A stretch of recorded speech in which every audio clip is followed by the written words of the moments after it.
Good morning students. Now coming to amino acids and lipids. Amino acids and lipids. Students, in previous class, in chemistry point of view, all these elements are divided into some groups depending upon their chemical groups, like aldehydes, aromatic substances and ketones, etc. But in biological point of view, these organic compounds are divided into three categories. One is amino acids, two lipids, three nucleotide bases. That is the classification of various organic substances depending upon based on biological point of view. So all carbon compounds divided into three categories in biological point of view: amino acids, lipids, nucleotide bases. Now coming to amino acids. Students, amino acids are the building basic and units of proteins. Units of proteins. Amino acids. Actually, proteins are the polymers of amino acids. So, amino acids are the building blocks of polypeptides or the polymers of proteins. Okay? So, units of proteins are amino acids. Generally, each amino acid is represented by one amino group that is NH2, okay, and it also contains carboxyl group, mainly carboxyl group COOH, carboxyl group COOH. Okay. So every amino acid is represented by amino group NH2 and carboxyl group. Okay. And also contain variable group that is designated as R group or alkyl group. And is also represented by this hydroxyl group. Okay. Anyhow, every amino acid is consists of carboxyl group, amino group substituted on the same carbon, that is called alpha carbon. For example, this is alpha carbon. It is represented by NH2 group, amino group and carboxyl group. Okay, and so these amino acids are represented by amino group, carboxyl group substituted on the same carbon. Such carbon is called alpha carbon.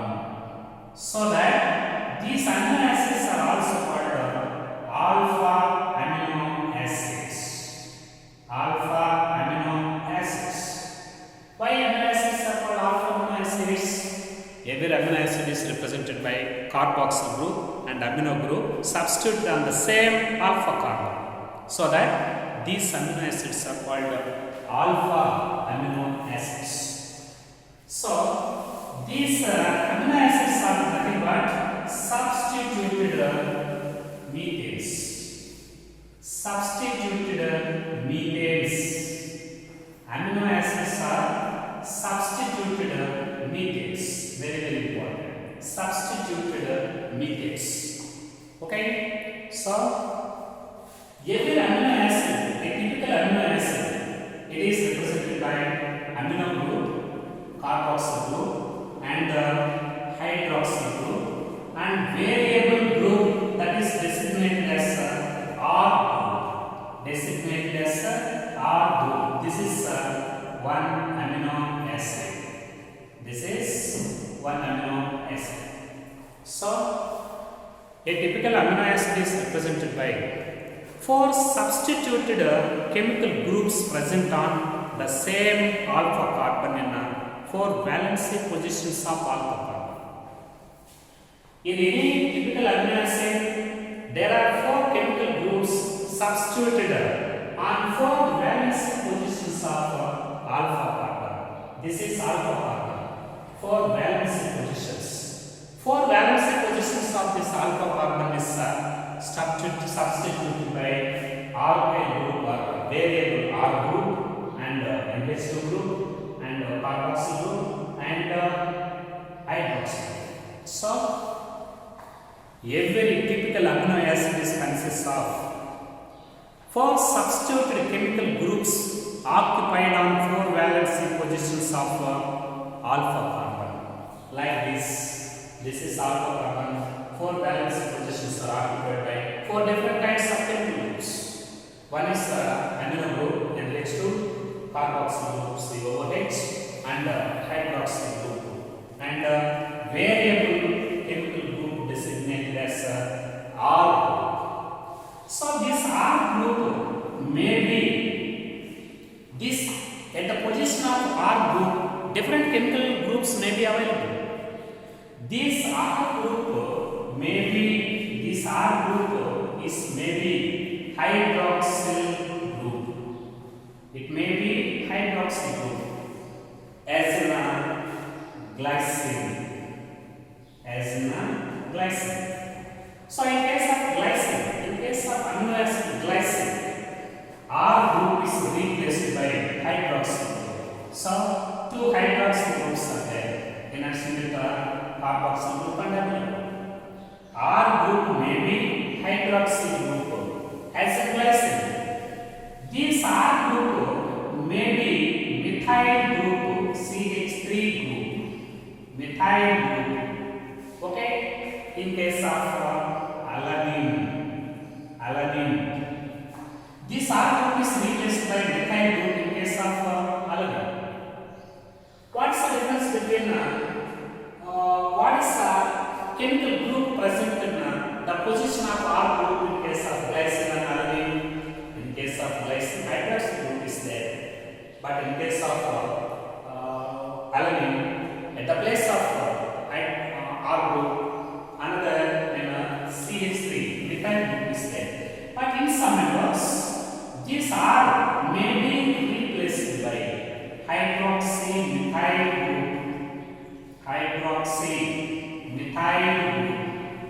Hydroxymethyl group in case of serine. In case of serine. So, R group is variable. R group is variable. So that it is designated as R. R is variable in various amino acids. For example, hydroxyl group is there in glycine and methyl group is there in case of alanine and hydroxy methyl group is there in case of serine. So, this R group is variable. Now coming to another points. Okay, depending upon the number of carboxyl groups and amino groups in amino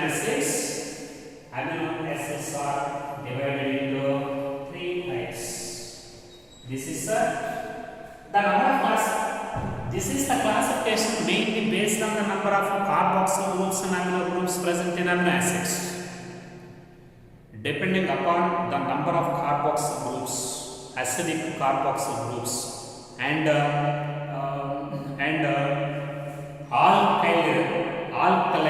alkali amino groups, amino acids are divided into three types.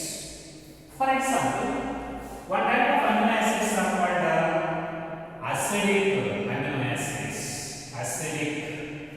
Okay, here number of carboxyl groups more than number of amino groups.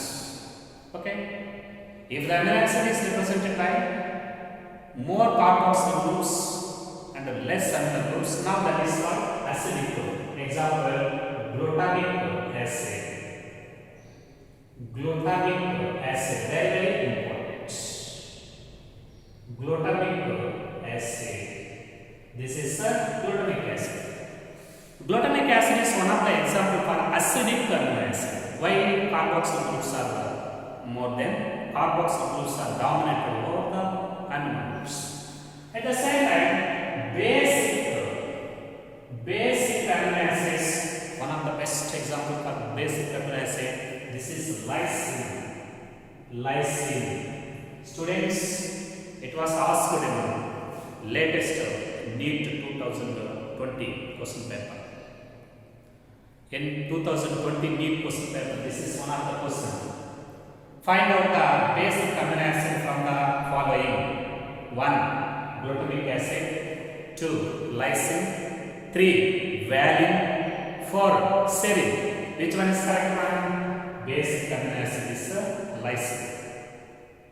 It was not only asked in botany questions, also asked in same question also given in the chemistry questions.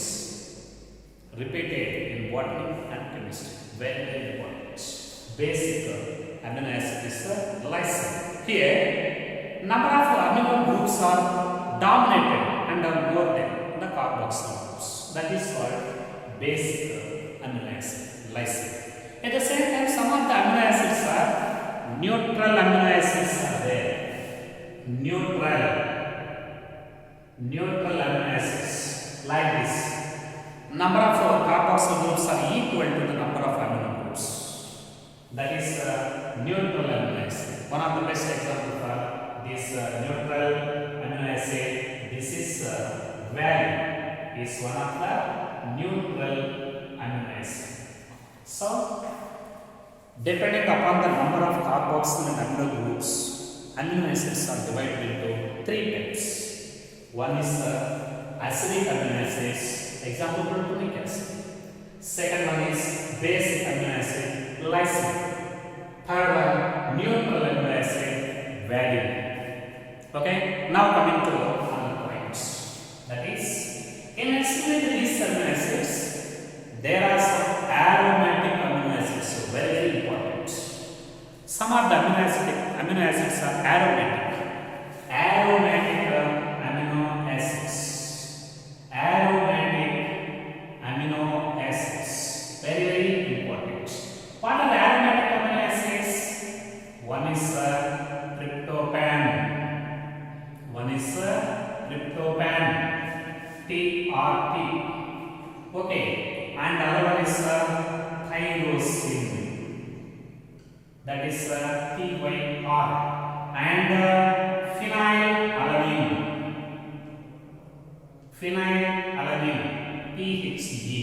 They are a type of these amino acids are the best examples for aromatic amino acids. Very very important. Find out the aromatic amino acids from the following. There are 3 aromatic amino acids. One is tryptophan. Second one, tyrosine. Third one, phenylalanine. So, some are acidic, some are basic, some are neutral. At the same time, some are aromatic amino acids. Examples for aromatic amino acids: tryptophan, lysine, and phenylalanine. At the same time, R group is variable. It may be hydroxyl group is in glycine. It may be methyl group as in alanine. It may be hydroxymethyl group as in serine. Okay, that is the classification of amino acids. Students, these amino acids, the physical and chemical properties of amino acids, chemical and physical. Physical and chemical properties. Okay, physical and chemical properties of amino acids are mainly due to the carboxyl group COH and amino group. Mainly is due to carboxyl groups and amino groups. Okay, very very important. At the same time, the amino acids are intact convertible. They may change it. One amino acid may change into the other and may reorganize it from some other amino interconvertible, interconvertible, interconvertible. Amino acids are interconvertible depending upon based on their pH, based on pH in solutions. Depending upon the pH of solutions, some amino acids may convert into some other types and may reorganize from other type of organize. So these amino acids are interconvertible, may change into some other depending upon the pH of solutions, may change into some other types based on the pH of solutions. Anyhow, these are amino acids, also a type of carbon compounds, and these amino acids are the basic units and monomers of polymers of proteins. They are the monomers of the polymer of proteins, building blocks or units of proteins. So proteins are the polymers of amino acids. Now coming to another one, this is lipids. In addition to these amino acids, there are some other carbon macromolecules of carbon compounds, lipids. These lipids are water insoluble, very important. Water insoluble. Lipids are water insoluble. These lipids could be fatty acids and glycerol. These lipids could be fatty acids and glycerols. They are divided into two categories, fatty acids and glycerol. So actually these fatty acids are represented by one variable alkyl group and associated with the carboxyl group. This is the structure of typical structure of fatty acid. So in the fatty acid, one carboxyl group is associated with a variable. One carboxyl group is associated with a variable R group. Here all different carboxyl groups are there. Just like in amino acids, in fatty acids also this R group is variable.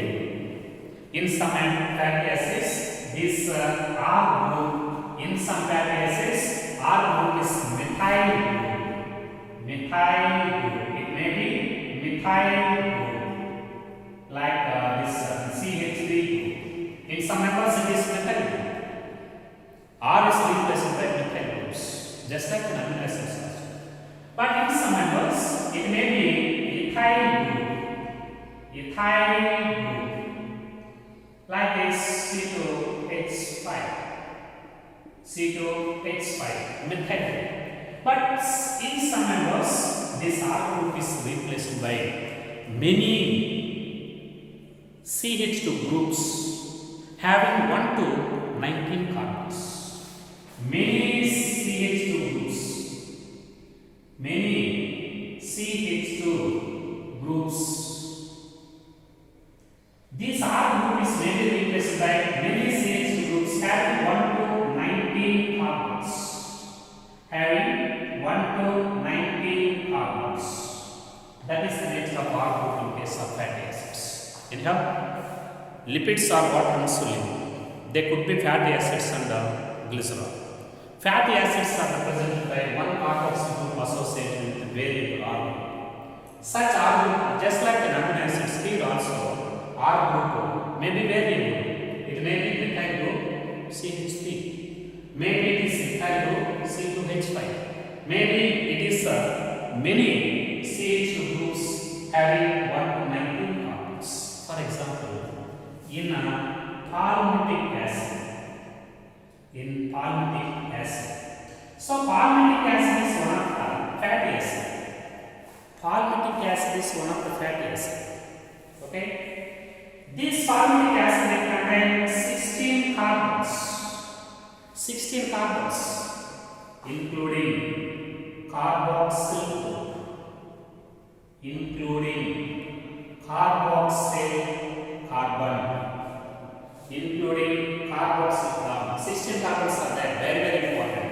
Mention the name of fatty acid with 16 carbons, including carboxyl carbon, that is palmitic acid. What is the total number of carbons present in palmitic acid excluding carboxyl carbon? 15. What is the carbon number present in palmitic acid including carboxyl carbon? 15 plus 1, that is 16, including carboxyl carbon. Total 16 carbons are there. But what about in arachidonic acid? So arachidonic acid is also one of the fatty acid. Here 20 carbons are there, 20 carbons, including carboxyl carbon. What is the number of carbons excluding carboxyl carbon? 19. Including carboxyl carbon, that is 20. 15 plus 1, 19 plus 1. Anyhow, it may be R group is variable and maybe methyl group or ethyl group or many CH2 groups consisting of 1 to 19 carbons, just like the example is palmitic acid, 16 carbons, including carboxyl carbon. And arachidonic acid, this is represented by 20 carbons, including carboxyl carbon. But some of the fatty acids are saturated. They may be saturated without double bonds.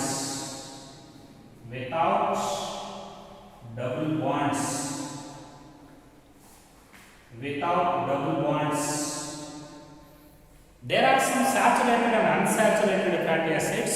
In case of saturated fatty acids, no double bonds. Bonds are saturated, no double bonds. And in case of unsaturated fatty acids with double bonds,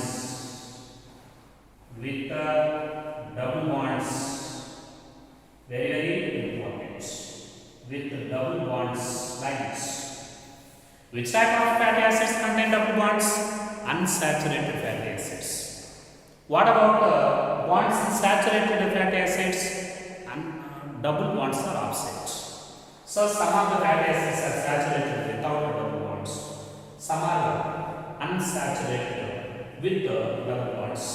At the same time, in addition with these fatty acids, lipids could be glycerol, simple glycerol. Lipids may be present in the form of glycerol. The chemical name of this glycerol, trihydroxypropane.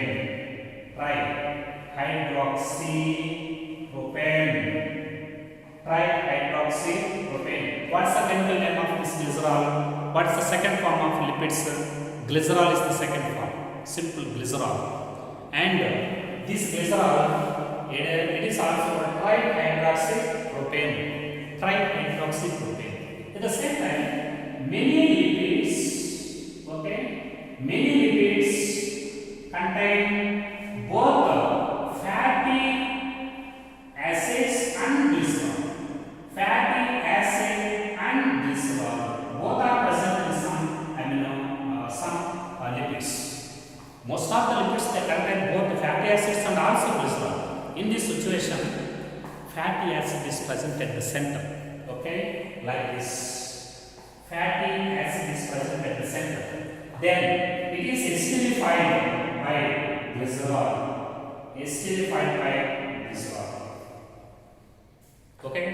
When fatty acids and glycerol both are present in any type of lipids, in this combination of these two, in these lipids, fatty acid is present at the central portion and it is esterified with glycerol.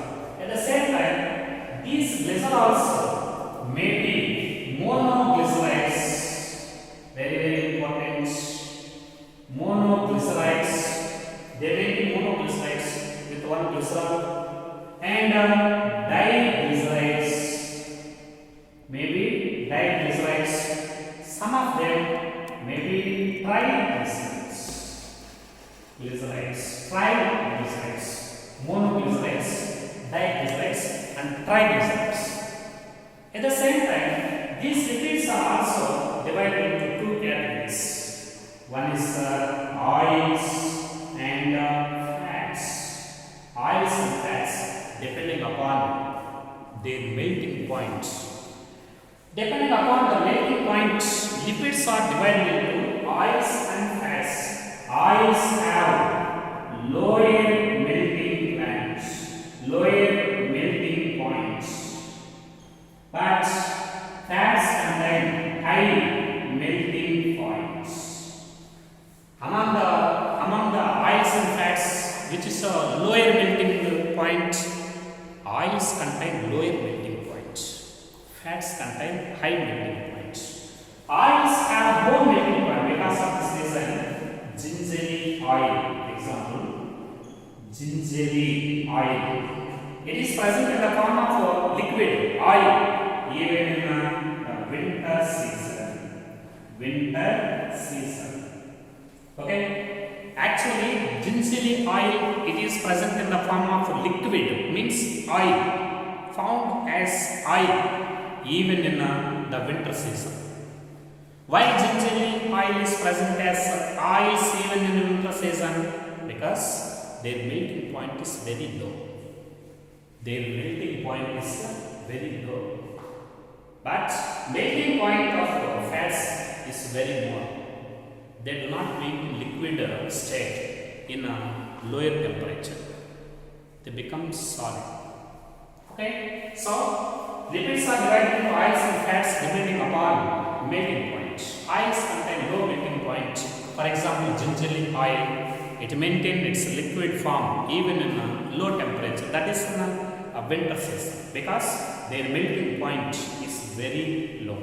At the same time, these fatty acids mean these lipids they also contain phosphate and phosphorylated compounds. Sometimes these fats they contain these lipids contain phosphate and phosphorylated compounds. Now these are called phospholipids. Generally, these phospholipids are present in a cell membrane. Okay, best example, lecithin is one of the best example. Some of the lipids they also contain. Sometimes lipids they also contain phosphate and phosphorylated compounds. Now these lipids with phosphate or phospholipid compounds they are called phospholipids. They are generally present in a plasma membrane. One of the best example for these phospholipids present in plasma membrane, that is lecithin, is one of the best example. More complicated phospholipids are present in neural tissues. Very important. What's the best example for the most complicated phospholipids present in the membranes? Neural tissues are the most complicated phosphorylated compounds. Neural tissues are the best examples for most complicated phospholipids.